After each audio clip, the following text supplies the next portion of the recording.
आपण पाहत आहात केएस न्यूज मराठी। सोन्याळ येथे पुन्हा धाडसी चोरी, 24 तासात दुसरी घटना। वीज उपकेंद्रातील 4,17,000 ॲल्युमिनियम कंडक्टर लंपास। ओमदी पोलीस स्टेशन हद्दीतील सोन्याळ गावात चोरांनी पुन्हा एकदा धाडस दाखवले आहे।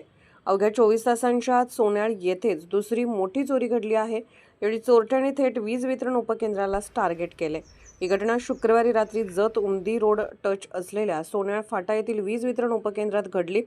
अज्ञात चोरट्यांनी वीज बोर्डाच्या कंपाऊंडची तार कट करून आत प्रवेश केला। उपकेंद्रातील सुमारे 7 किलोमीटर लांबीचे ॲल्युमिनियम कंडक्टरचे रोल चोरट्यांनी लंपास केले।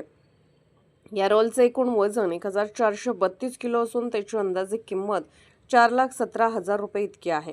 या घटनेची माहिती मिळताच आज शनिवारी वीज वितरण विभागाचे कर्मचारी तातडीने उमदी पोलीस स्टेशन येथे धाव घेतली। सहाय्यक अभियंता प्रमोद माडे यांनी दिलेल्या फिर्यादीनुसार गुन्हा नोंद करण्याचे काम सुरू आहे। उमदी हद्दीत कायदा सुव्यवस्थेचा प्रश्न गेल्या 24 तासात सोन्याळमध्येच 2 मोठ्या चोरी। गुरुवारी रात्री हँडसम दूध डेअरी फोडून 1 लाखाचा मुद्देमाल लंपास। शुक्रवारी रात्री वीज उपकेंद्रातून 4.17 लाखांचा कंडक्टर चोरीला। 15 दिवसात कुलाळवाडी माडगाळसह मिळून ही चौथी घटना आहे। दिवसेंदिवस चोरट्याचे धाडस वाढत असून पोलिसांच्या तपासाबाबत नागरिकांमध्ये तीव्र नाराजी आहे। वीज उपकेंद्रासारख्या महत्त्वाच्या ठिकाणी सुरक्षा नसल्याने भविष्यात मोठा अपघात होण्याची भीतीही व्यक्त होत आहे। पोलिसांनी तातडीने आरोपींचा शोध घेऊन गस्त वाढवावी अशी मागणी होत आहे।